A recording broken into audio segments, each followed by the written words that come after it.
Hello, and welcome back to the Paper Soprano podcast. It's good to have you here. My name's Heidi. Nice to meet ya.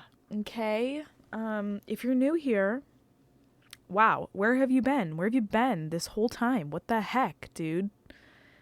If you're not new, welcome back. Hello to my 12 little members of my family who watch oh my god.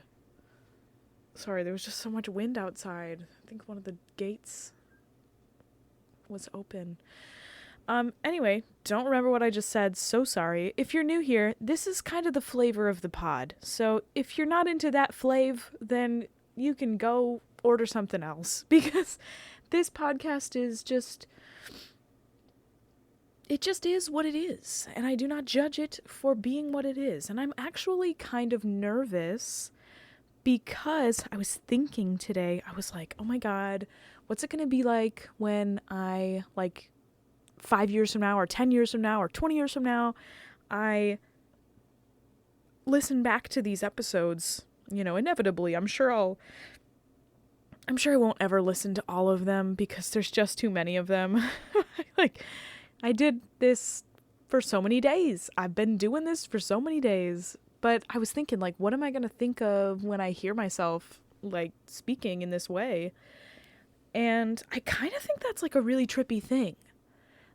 Think about your parents. You're either my age or you're older than I am or you're, younger. But your parents are older than I am. I hope they're not 25. But, your parents are not able to see themselves as they were when they were 25. There is literally so little information that exists of your parents when they were 25. Unless they were on a TV show or something or had a talk show. But you know what I mean? There's no social media. There's no internet footprint from your parents when they were in their 20s. They might have had a camcorder, chilling with that kind of technology, making a little home movie every now and then, which honestly is a vibe, but they don't have a daily kind of progression, which I think is one of the unique things about this podcast that I was at first really cringy about, ew, I can't believe I would ever try and listen to this again, in 5 or 10 years or 20 years. But if you listen to it from the beginning until now, ooh, girl, that is some kind of healing. Because if you are new to this podcast, you probably won't know that I have relatively recently been I have been, sorry, just dissociated for a second. I had been broken up with in November from a 4-year-long committed relationship of which I did not see coming. I was very traumatized and very much at a super low point in my life because of somebody else, and that's some really tough shit, I'm sorry. I try not to, get too crazy on this podcast, but that's how it is. And to hear how I spoke relatively soon after that happened and continued to speak every day after that happened, I think that that's something that is not to be scoffed at. You can really see the progression, and it's not linear. There are some days and some weeks and, whatever, where I just literally was not feeling it, and I would come on here and I would say my piece, and then I would sometimes break down. I'm sure that there are some episodes of me crying on here. I'm positive. But I heard this thing on a podcast that I listen to. It's called All Things Internet. It's by Rachel Ballinger. and her mother, actually, Gwen Ballinger. Very funny, very lighthearted, kind of silly. So if you're not into like silliness, you wouldn't like it. But basically, I'm trying to remember exactly what she said, and honestly, the thoughts are just escaping me so quickly today. Oh. So she was like, she was speaking about herself. She was like, me and my sister Colleen, like, we basically are the types of people who just need to talk about our problems. And there need not be any solutions presented or, given. There needs to not be any assumptions that actions are going to be taken. It's just a sense of verbalizing that for some reason works really well for some people. They just are able to see the truth after that. And I think that that's something that's really understated. I think that everybody has an element of that.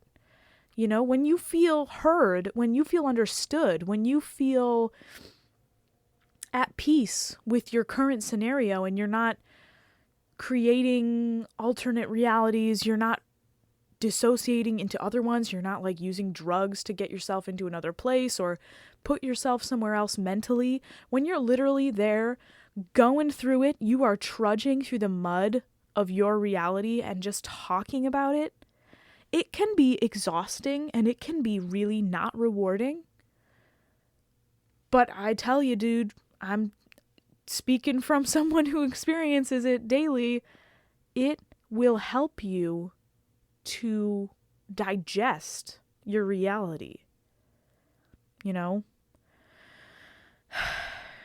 I also, on my meditation app today, highly recommend, if you are looking for a meditation app, I highly recommend the Waking Up app with Sam Harris. This is not an ad, not a sponsor, but if you want to sponsor me, hi, I've never been sponsored before, but I think I have some pretty okay family-friendly content that would be okay to be sponsored by.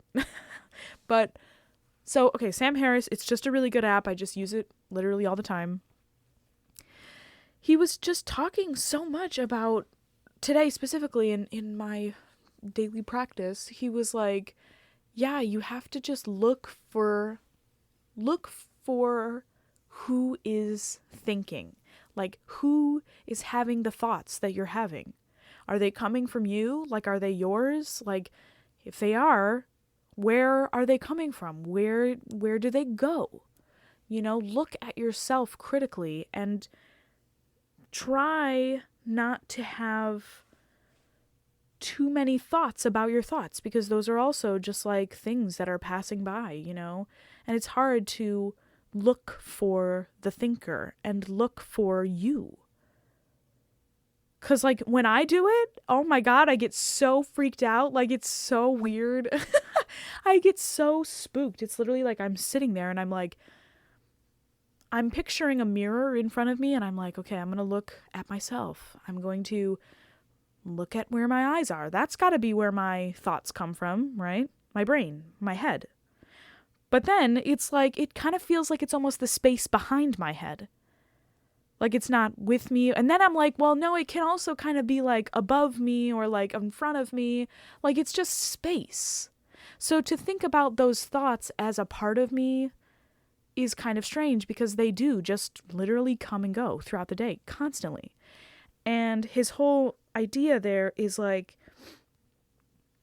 it's more about like riding these waves and being able to navigate them like surfing, versus standing in front of them and taking the brunt of their force, and fighting these thoughts and being hit by waves after wave after wave, versus going through your day mindfully and just being able to be like, hey, yeah, that's something that my brain said, or that's something that came from somewhere. Don't know really where, but I am the thinker and that's where it came from. So there it is. And also there it goes, because it's not going to stay. Like, it's so hard for me to explain this. So I hope I did you right, Sam, but I doubt it. I'm going to take a sip. a little ASMR for you, a little beverage ASMR. Oh God. Also, I'm really happy today because I planted a bunch of sunflower seeds and they're sprouting so good. They're literally so beautiful. They look like little number sevens. I don't know. They're sprouting, but they still have, I didn't know what they look like. They have like a big seed pod on the top. You know? Very precious, very cute. I also did a big purge with my items on top of my counter yesterday. So if you all have followed me on Instagram or you know me, you might know that I had a very precious, very cute little mini toaster oven / mini coffee maker combo appliance on the top of my counter, and to be perfectly honest, it just didn't really work that well. It never really got hot enough. The coffee that I made in there tasted like poo. I also really don't like coffee that much, so we've been over this. Watch yesterday's episode. But so I got rid of that, and I donated it. I didn't just like throw it away. But my countertop just looks so much more good. I don't know. Like I'm just so happy with it. If you are the kind of person like me who thrives off of getting rid of things, girl, I encourage you to just indulge in a good old-fashioned go through your closet, purge your clothes. Get rid of your clothes. Like, get rid of them. And then go to Savers, which is my favorite place on this frickin' godforsaken earth, and get some new ones. I got literally, I was going to do a haul. Oh my God. I was going to do a haul, but I already took the tags off and I've been washing some of the stuff that I already got.